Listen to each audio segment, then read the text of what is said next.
Good morning all of you student. आज फिर से असम्बल्ड हुए हैं हम एजुकेशन प्लेटफॉर्म के तले।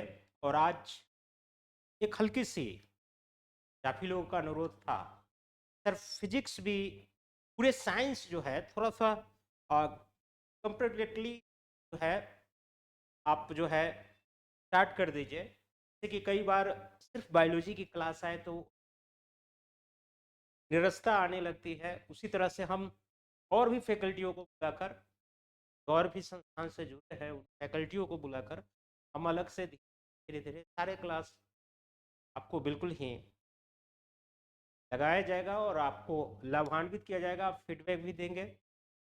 आज हम एक नए टॉपिक से स्टार्ट करते हैं, साइंस का, फिजिक्स से। ऐसा नहीं है कि मैंने पीछे बायोलॉजी छोड़ दिया है, बल्कि यह बिल्कुल बिल्कुल हम उसी समानुपातिक रूप इस अध्ययन और अध्यापन का कार्य कराते रहेंगे, ताकि आपको एक संतुलित और व्यवस्थित रूप से आपको अध्ययन करने में सुविधा हो और आपको शिक्षण में संतुलन की स्थिति रहे। तो आज मैं फिजिक्स का और फिजिक्स से बीपीएससी का क्लास लेकर बीपीएससी के क्लास के लिए उससे पहले मैं क्लास करने से पहले आपको इंफॉर्मेशन दे दूं कि फाउंडेशन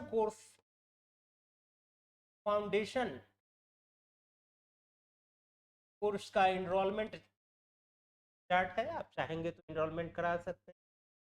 टेस्ट सीरीज जो है, test series is going on going on. उसके अलावा जो है, जो भी व्यक्ति 71 72 यूपीएससी एग्जाम देने वाले हैं, वो भी टेस्ट सीरीज सकते हैं। या एक कमांडो टाइप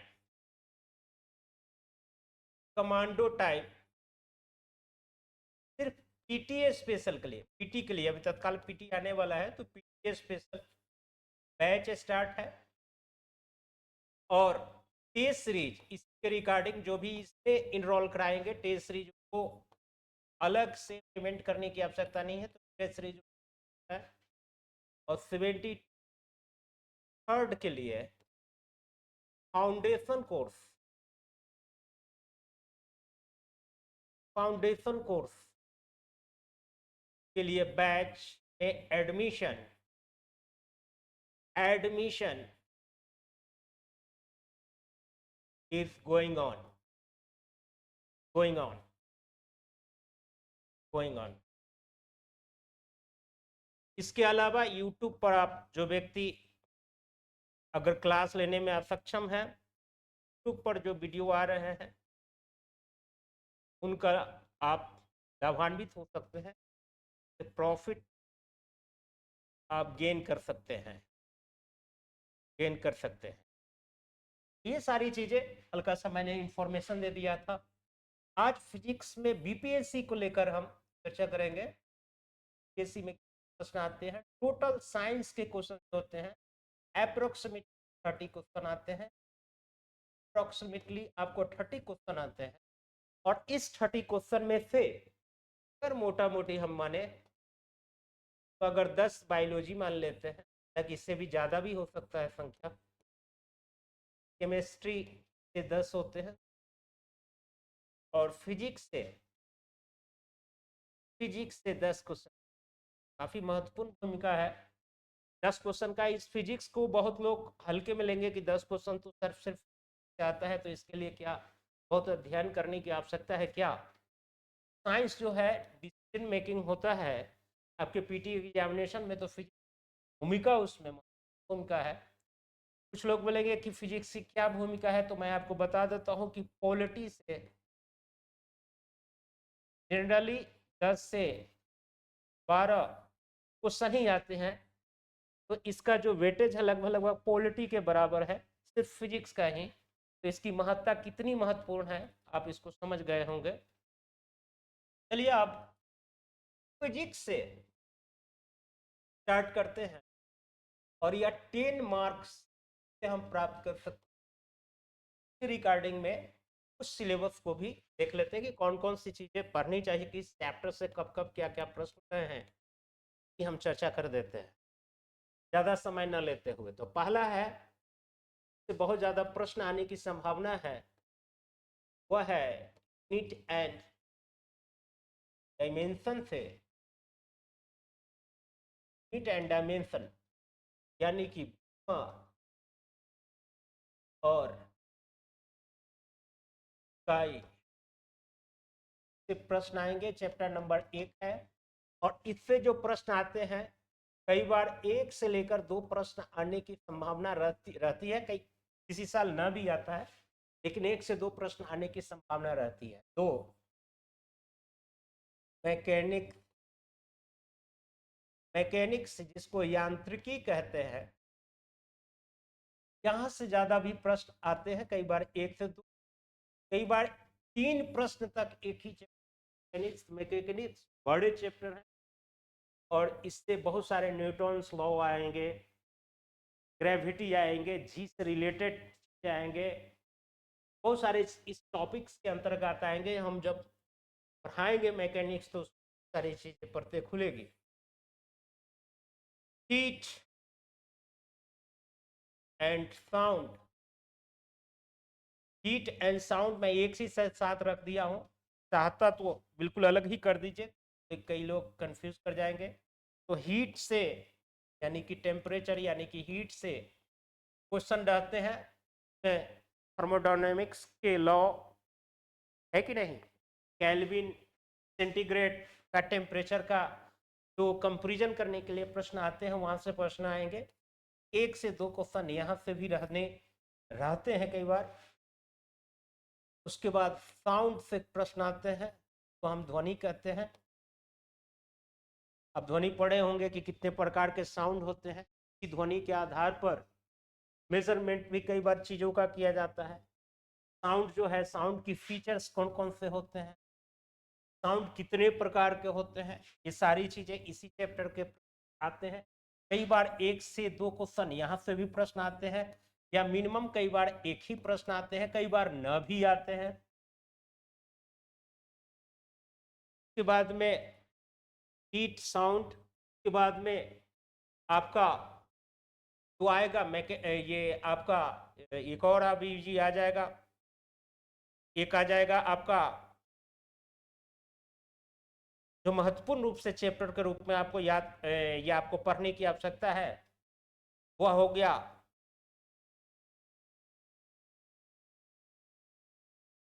लाइट।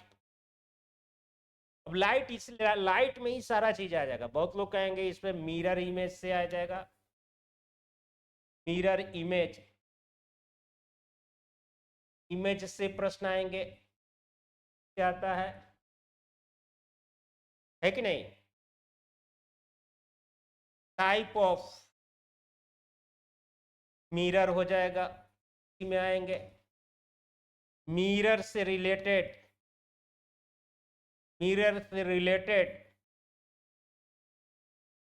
कुछ न्यूमेरिकल्स आते हैं, चर्चा करेंगे। इसी लाइट में आ जाएगा आई भी, ह्यूमन आई भी इसी के अंतर्गत पढ़ना है। आई हम देखेंगे कि किस प्रकार के, अगर आंख में कोई गड़बड़ी हो, इसमें दूरदृष्टि दोष है, इसमें निकट दृष्टि दोष है, उसके बारे में हम पढ़ेंगे। तो आई के बारे में भी हम फिजिक्स में यहीं पर पढ़ेंगे। और भी मिसलेनियस चीजें हैं जिसके बारे में हम और यहाँ पर भी लाइट के बारे में पढ़ेंगे।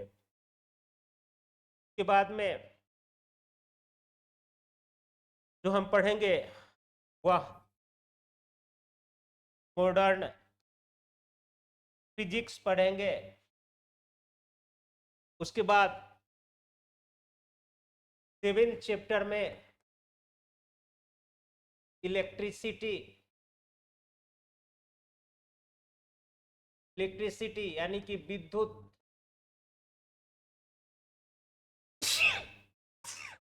Sorry, AC DC types of cell, types of cell. Cell का मतलब यहाँ कोशिका वाली सेल नहीं है, सेल का मतलब वहां तो बैटरी पढ़ते थे उसके बारे में पढ़ेंगे। उसके बाद में डिस्कवरी और ये research,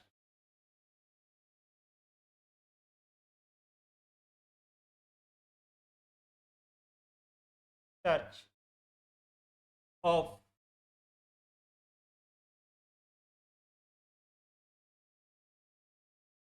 machine,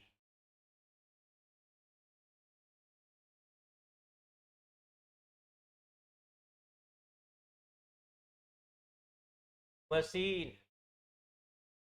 equipment, measurement unit, measurement unit and others.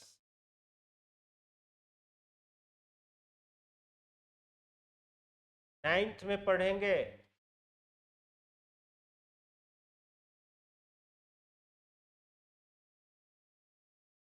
Modern discovery और ए रिसेंट रिसेंट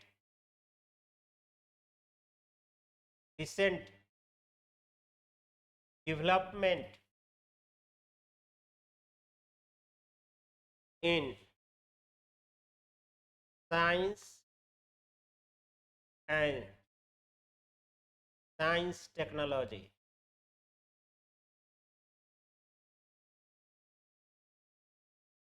टेक्नोलॉजी, हाँ, कभी कभी ये पूछता है जैसे कि कंप्यूटर, बेसिक नॉलेज होने चाहिए कंप्यूटर, एग्रीकल्चर साइंस,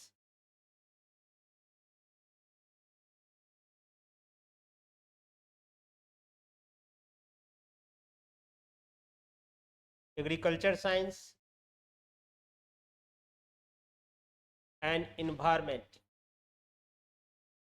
एक दो क्वेश्चन कभी कभी पूछता है, उसका भी यहाँ पर किया जाएगा। इन्वायरमेंट साइंस, इन्वायरमेंट साइंस से एक साल इन्होंने काफी सवाल पूछे। इसी में एक जोड़ दीजिएगा, जो पिछली बार 70वीं में 71वीं में साइंस के थोड़े से जो डिफरेंट सवाल पूछे थे, वह recent development in medical science equipment से भी पूछे थे, की भी चर्चा हम करेंगे।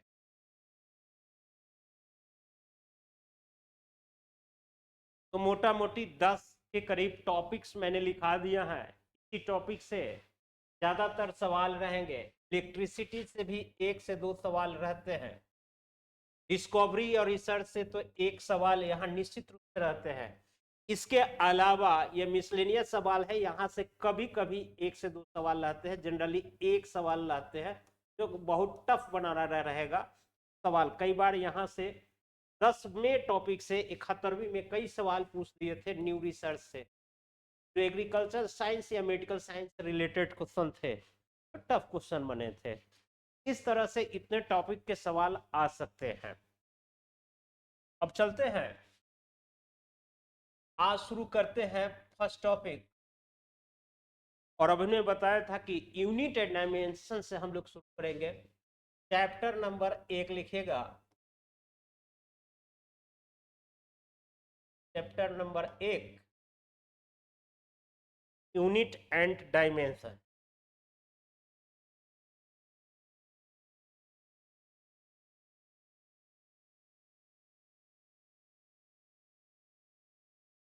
यूनिट एंड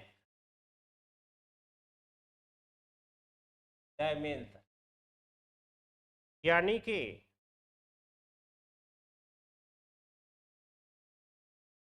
और मात्रक के, मात्रक का, ये चैप्टर का नाम है। अब कुछ कुछ लेक्चर जो है ध्यान से सुनिए, क्योंकि हर चीज लिखाना क्योंकि पीडीएफ तो हम पढ़ा नहीं रहे हैं, राइट डाउन कर जाइएगा। कुछ बेसिक चीज को समझते हैं physics. Sir unit and dimension physics में पढ़ना या इस चैप्टर की किस लिए महत्व, पहले तो इस पर ध्यान दे, और दूसरी नंबर बात की ये भी जाने कि परीक्षा में इस चैप्टर से किस प्रकार के प्रश्न आए हैं या भविष्य में कैसे प्रश्न आने की संभावना है, ये भी हम आपके साथ चर्चा करेंगे। पहले बेसिक चीज हमें उस विषय वस्तु को समझना है, तो इसमें टर्मिनोलॉजी आया है, पहले उस चीज को डिफाइन करना है कि एक्चुअली होता बीमा क्या है या मात्रक क्या होता है। देखिए मात्रक जो होता है जनरली किसी वस्तु को किताबी भाषा में नहीं, बिल्कुल ही व्यवहारिक भाषा में समझना है कि मात्रक जो है जनरली हम किसी वस्तु को सांकेतिक रूप से रिप्रेजेंट करते, और वह सिर्फ सांकेतिक रूप से उसका रिप्रेजेंट ही नहीं करता है बल्कि उसके प्रॉपर्टी के बारे में बताता है, हो सकता है तो उसके एटॉमिक नंबर के बारे में बताए, केमिस्ट्री के अगर संदर्भ में देखिएगा तो, यानी कि सिर्फ उसके यूनिटरी फॉर्म को बताने वाला, मेजरमेंट करने वाला, अगर कोई इकाई के रूप में मापा, इकाई के रूप में अगर प्रेजेंट किया जाता है, इसी को हम यूनिट कहते हैं। और यूनिट का तात्पर्य भी इकाई ही। जैसे मान लीजिए कि कोई वस्तु काफी एक जगह पर एक्यूमुलेटेड है और इसको मेजरमेंट करना है, तो हम इसको मेजरमेंट करने के लिए कोई यूनिटरी डायमेंशन लेंगे, यूनिटरी यानी कि यूनिट लेंगे, और इसी यूनिट के रूप में यह कितने मल्टीपल में है, मल्टीपल में है, मल्टीपल में है, यही इसका क्या होता है, उस रूप में हम इसका मेजरमेंट कर लेते हैं, यानी कि मेजरमेंट कर लेते हैं, यानी कि यूनिट के माध्यम से, यूनिट के माध्यम से, यानी कि वह न्यूनतम इकाई है जिसके माध्यम से हम का मेजरमेंट कर पाते हैं, दी हुई वस्तुओं का हम मेजरमेंट कर पाते हैं, और वह कहीं ना कहीं यूनिट के रूप में वह मल्टीपल फॉर्म में होता है या उन्हीं में। जैसे हम कहते हैं कि अगर कोई बाई यूनिटरी अगर 1 केजी लेते हैं और यह अगर 10 केजी है, तो इसका मतलब है अगर यह फिर 10 केजी की सामग्री है तो यूनिट के रूप में यह कितना मल्टीपल है, 10। यह यूनिट के रूप में कितना मल्टीपल है, 10। यानी कि हमने मेजरमेंट कर लिया कि वह दी हुई वस्तु कितना है, 10 केजी है, लेकिन यह 1 केजी क्या है। कहने का मतलब अब आपको किताबी भाषा नहीं पकड़ना है। किताबी चीजें अगर आप पढ़ने जाएंगे या किताबी भाषा में अगर आप उसको समझने का प्रयास करेंगे, वह अपनत्व का भाव नहीं लाएगा और नहीं फिजिक्स को बोझिल बना देगा, किताबी भाषाओं में उलझा कर। व्यवहारिक पक्ष में समझना बहुत आसान हो जाता है जब इस प्रकार से आप अध्ययन करेंगे तो। अब चलिए, अब चूंकि आप ये समझने का चेष्टा करते हैं कि बीमा क्या होता है और बीमा से फायदा क्या हो, डायमेंशन से फायदा क्या होता। जैसे बीमा एक्चुअली क्या होता है कि हम किसी भी चीज को बीमा से फायदा ये होता है कि लेंथ को अगर मापना होता है तो हम उससे जो सिंबल का प्रयोग करते हैं वह एम के रूप में, अगर लेंथ को मापना होगा तो एल के रूप में करते हैं, अगर टाइम के रूप में करना होगा तो एस के रूप में करते हैं, है कि नहीं, सॉरी टी के रूप में करते हैं, टी के रूप में करते हैं। तो इस तरह से ये जो हो गया, यानी कि यह ये जो है एक जो है मास यानी कि द्रव्यमान का यह क्या हो गया, हो गया।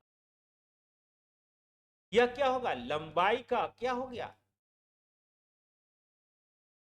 और यह टी जो है समय का क्या हो गया। यानी कि अगर हम हर जगह पर समय लिखे, लंबाई लिखे, द्रव्यमान लिखे तो काफी बोझिल हो जाएगी।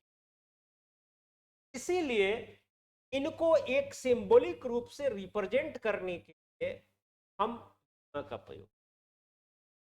एक और उदाहरण के लिए, ये तो एक बेसिक चीजें हो गई। अब हम एक उदाहरण लेते हैं। बल जो होता है, फोर्स जो होता है, फोर्स जो होता है, यह होता है द्रव्यमान गुणे त्वरण, एमए होता है। आप लोग पढ़े होंगे, एक उदाहरण से मैं समझा देता हूं। एमए होता है यानी कि फोर्स इज द्रव्यमान गुणे त्वरण, और द्रव्यमान के लिए हमने एक एम रिप्रेजेंट किया, लेकिन त्वरण के लिए तो हमने कुछ नहीं दिखाई दे रहा है। तो हम त्वरण के लिए क्या करेंगे, त्वरण क्या होता है, वेग में परिवर्तन के दर को, वेग में परिवर्तन की दर को हम क्या कहते हैं, त्वरण कहते हैं। v minus you by T. अब वेग के लिए भी नहीं निकल, अभी नहीं समझ में आया कि वेग के लिए क्या लिखेंगे। तो वेग जो होता है, वेग जो होता है यानी कि कोई वस्तु द्वारा दूरी तय की गई है, तो दूरी तय किया जाएगा किस, वेग क्या होता है, दूरी बटे टाइम होता है। वेग बराबर जो है, इसका मतलब यहां डिस्टेंस से मतलब है, या इसके लिए डी भी रिप्रेजेंट कर सकते हैं। और यह दूरी जब भी मापेंगे तो किस में मापेंगे, लंबाई में मापेंगे। और यह टी जो है किस में मापेंगे, ई के रूप में पाएंगे। तो अब यह निकला, भी के लिए हम क्या रिप्रेजेंट करेंगे, एल बाई टी। तो भी के लिए एल बाई टी प्रेजेंट करेंगे। अब आप करेंगे कि सर यू के लिए भी, क्योंकि यह अंतिम वेग है और यह प्रारंभिक वेग है, तो अंतिम वेग और प्रारंभिक वेग का भी मान, अगर मान निकालेंगे तो वह कहीं ना कहीं v1 टाइप का निकले या v2 कुछ भी मान लीजिए, तो कोई मतलब नहीं है। आएगा तो यह इसी फॉर्म में। बीमा में इस बात को ध्यान रखना होगा, या अगर इसको घटाएंगे तो कोई ना कोई मान तो आएगा। मान लिया कि v1 आएगा, तो उसका जो डायमेंशन होगा, चाहे v रहे चाहे u रहे, चाहे वह v1 रहे या v2 रहे, हमेशा बीमा के रूप में L बाई टी के फॉर्म में लिखेंगे। तो इस दोनों को घटाकर भी अगर v1 माइनस T1 आता है तो हम उसको L बाई टी के फॉर्म में ही लिखेंगे। समझ में आ गया, बहुत ज्यादा भारी नहीं है। अब क्या कहेंगे, m ये हो जाएगा, और L, और T का मतलब जब ऊपर जाएगा तो यह T माइनस में हो जाएगा, T माइनस 1 कर देंगे, 1 माइनस 1 करके ना लिखे तो भी चलेगा। और यह इसका डायमेंशन हो गया फोर्स का। यह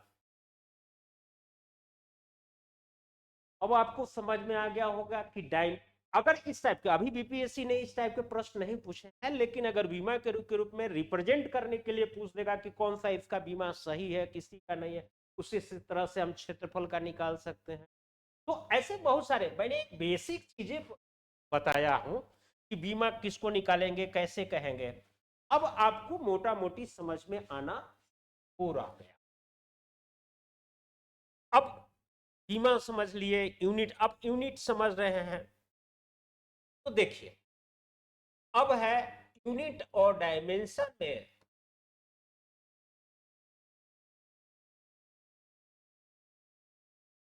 डायमेंशन में अब जो मुझे क्या समझना है, ये समझना है।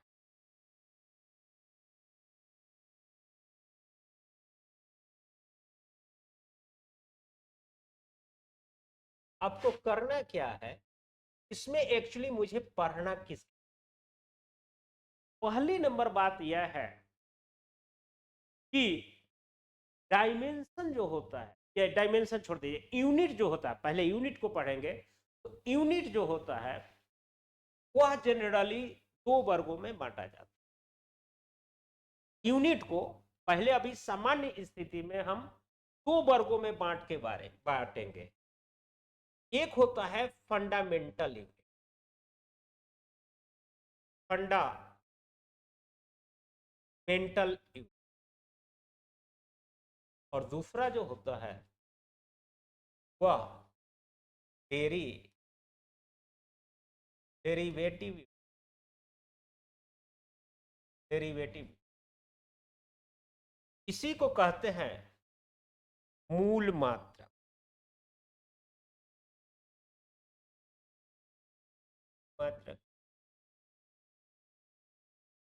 और इसको कहा जाता है व्युत्पन्न मात्रा।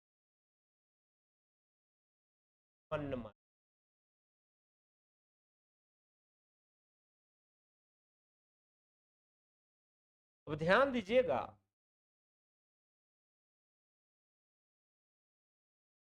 कि मूल मात्रा का तात्पर्य क्या हो।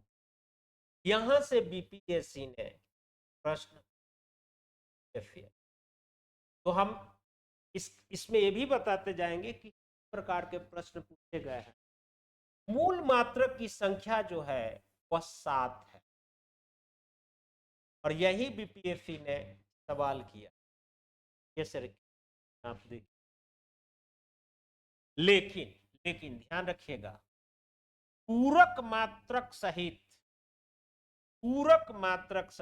अगर वह पूरक शब्द का यूज नहीं किया होगा, पूरक मात्रक सहित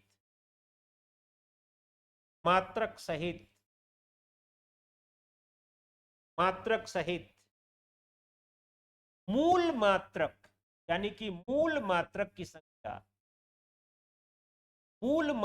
संख्या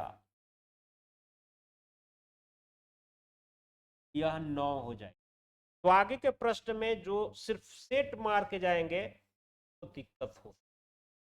अगर उन्हें पूछ दिया पूरक मात्रक सहित मूल मात्रक की संख्या कितना है तो 9, और सिर्फ उन्हें परीक्षा में जो पूछा गया था वह पूछा था मूल मात्रक की संख्या कितना है, तो ये जाएगा मूल मात्रक की।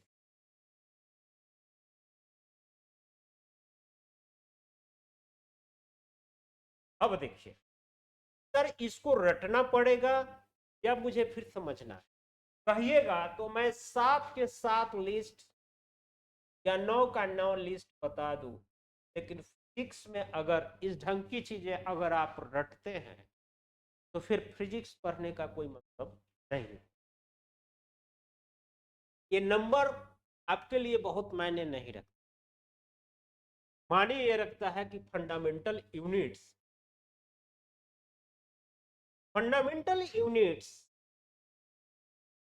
समझने के लिए किताबी भाषा का प्रयोग नहीं, बल्कि व्यवहारिक पक्ष को लेकर अगर हम करें, इसका मतलब होता है फंडामेंटल अपने मूल स्वरूप में। इस शब्द से हम ये निकालेंगे कि यह जब भी होगा अपने मूल स्वरूप में। इसको हम ब्रेक डाउन नहीं, अब ब्रेक डाउन नहीं कर, यानी इसको हम तोड़ नहीं सकते, हम तोड़ नहीं सकते। अब कहेंगे भाई कैसे हम तोड़ नहीं सकते हैं? तो यह टूटेगा कभी भी डिविजिबल या मल्टीपल पुल के फॉर्म में नहीं टूटे,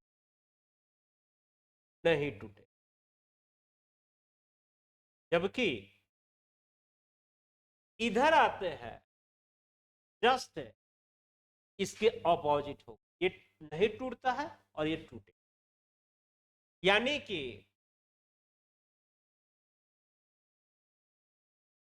derivative units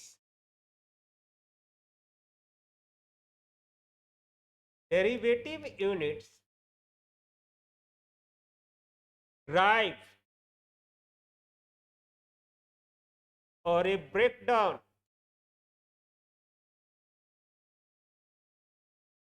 in the form of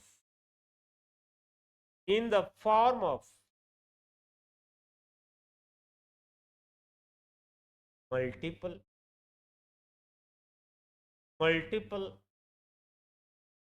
और टेबल। तो सिर्फ ये रट लेना काफी नहीं हो, हम जब तक इसको उदाहरण से नहीं समझेंगे तब तक दिक्कत हो जाएगी। तो कैसे समझेंगे? हम इधर फंडामेंटल यूनिट्स और इधर लिख लेते हैं डेरिवेटिव। अब इसको हम उदाहरण के द्वारा समझ, भाई उदाहरण के अनुसार कैसे समझ?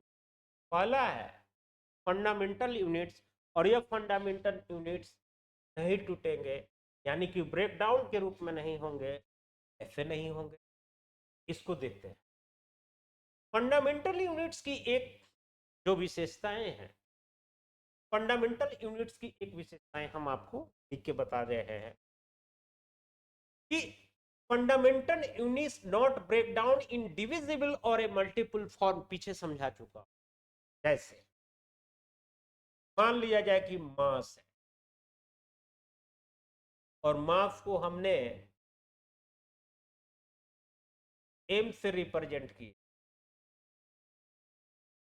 है कि नहीं, और यह मास जो है हम किलोग्राम में मेजरमेंट करते हैं,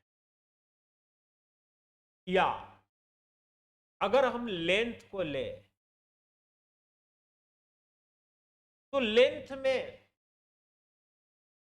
एल से रिप्रेजेंट करते हैं, क्योंकि तो हम एल से डिनोट करते हैं, डायमेंशन में पीछे देखे होंगे, लेकिन मेजरमेंट हम मीटर में करते हैं। तो ये केजी और ये मीटर जो है ये इसका यूनिट है, जिसे 1 किलो के हिसाब से 1 मीटर के हिसाब से किसी चीज का मेजरमेंट करते हैं, इसीलिए यह यूनिट कहलाएगा। क्योंकि यह यूनिट्स में भी फंडामेंटल, ये यूनिट्स है, और यूनिट्स के रूप में भी यह फंडामेंटल यूनिट्स कैसे है, क्योंकि यह ना तो मल्टीपुल के फॉर्म में है, ना मल्टीपुल के फॉर्म में है, और नहीं या डिविजिबल के फॉर्म पर, डिविजिबल के फॉर्म पर है। बोलिए कैसे? ये हम बताएंगे कि कहीं भी किलोग्राम स्क्वायर नहीं है, मीटर स्क्वायर नहीं है, या भाग के फॉर्म में नहीं है, इसीलिए यह क्या है? Fundamental unit. लेकिन हाँ, यहां हम बताएंगे कि सर मीटर में मीटर हम जोड़ देंगे तब क्या होगा, या मीटर में मीटर हम घटा देंगे, या m1 इंटू m2 या m1 माइनस m2 कर देंगे तो भी यह मीटर के फॉर्म में आएगा। तो इससे यहां मतलब सिर्फ हमको यहां से मल्टीपल और डिविजिबल के फॉर्म से मतलब है, न कि एडिंग या सब्ट्रैक्शन के फॉर्म से मेरा लेना देना। ये एक चीज है, देखें जनरली ये किताब में बहुत अच्छे ढंग से लिखा नहीं गया है। समझने के लिए इंसर्शन रीजनिंग का सवाल आएगा, तो ऐसे चीजों को समझने के लिए बड़ा महत्वपूर्ण। डेरिवेटिव का मतलब होता है कि मान लिया कि फोर्स है, फोर्स को हमने क्या कर दिया, जो आपको एकदम बिल्कुल समझा बुझा उदाहरण है, मैं उसी का उदाहरण लेता हूं। तो फोर्स में हो गया कि यह मास हो गया और ये एक्सेलरेशन हो गया, और दोनों का यह मल्टीपुल है, मल्टीपल है यानी कि गुना के फॉर्म में है, यानी कि गुणज के रूप में। क्या गुणज के रूप में? इट मीन्स यह क्या किया हुआ है? ड्राइव किया। ड्राइव का मतलब है खींचा हुआ है। खींचना का मतलब हम दो अलग अलग, और दोनों के अलग अलग यूनिटरी फॉर्म होंगे, तो यह कहीं ना कहीं उसका मल्टीपल फॉर्म है। तो जब मल्टीपल के फॉर्म के रूप में टूटा हुआ हो तो हम इसको क्या कहते हैं? Derivative units. और इसके डेरिवेटिव यूनिट्स आएंगे, इसके जो यूनिट आएंगे, जैसे मास को हम किसमें? किलोग्राम के रूप में रिप्रेजेंट करेंगे, और एक्सेलरेशन को मीटर प्रति सेकंड स्क्वायर के रूप में रिप्रेजेंट करेंगे। तो इसका जो यूनिट ऐसे यूनिट क्या कहेंगे जाएंगे, जो यूनिट लास्ट में जो लिख के आता है वह यूनिट्स जो है एग्जाम्पल ऑफ, जैसे कि इसका जो यूनिट्स टूट के आएगा, यह मास को हम, या मास के रूप में, मीटर मत समझिएगा, यह मास है, या मास को जो हम किसमें, किलोग्राम में रिप्रेजेंट करेंगे, और एक्सेलरेशन को मीटर प्रति सेकंड का स्क्वायर, मीटर प्रति सेकंड स्क्वायर होगा तो टी ऊपर जाएगा, तो -2 के रूप में, और इस ढंग से ये आएगा। तो हाँ, अच्छा ठीक है, एग्जाम्पल ऑफ, फिर इसको बंद करना होगा, 5 मिनट रुक ही जाइए। एग्जाम्पल ऑफ यह डेरिवेटिव का उदाहरण हो गया, डेरिवेटिव का उदाहरण हो गया, यानी कि व्युत्पन्न का मतलब है ब्रेक डाउन करना, किसको तोड़ना, ब्रेक डाउन कर देना। और यह कभी के किसके रूप में फॉर्म होगा, तो मल्टीपुल के फॉर्म में तो देख लिए, लेकिन इसी को हम क्या करेंगे, acceleration is equal to force बटे मास हो जाएगा। यह किस फॉर्म में हो गया, तो यह डिविजिबल के फॉर्म में हो गया, यह डिविजिबल के फॉर्म में हो गया। तो आपको ये जो एग्जाम्पल है, ये एग्जाम्पल जो है, ये भी डेरिवेटिव का ही उदाहरण है, डेरिवेटिव कम हो गया, डेरिवेटिव का उदाहरण है। इसका मतलब अब आपको पूरा का पूरा समझ में आएगा कि फंडामेंटल यूनिट्स और डेरिवेटिव यूनिट्स, यानी कि मूल मात्रक और व्युत्पन्न मात्रक को अब एग्जाम्पल के थ्रू अब आपको फिजिक्स में पहचानने के लिए दे देगा। जैसे हम कुछ एग्जाम्पल देके आपसे होमवर्क पूछ ही लेता हूं, उसके बाद क्लास समाप्त कर रहा हूं, आज का होमवर्क पूछता हूं कि इसमें हमको चूज करना है, चूज करके बताना है कि कौन फंडामेंटल यूनिट है एंड कौन जो है डेरिवेटिव यूनिट्स है। जैसे पहला है, और ये आप लोग बताएंगे मोल क्या है, डेरिवेटिव है या फंडामेंटल यूनिट है। उसी तरह से एक्सेलरेशन क्या है,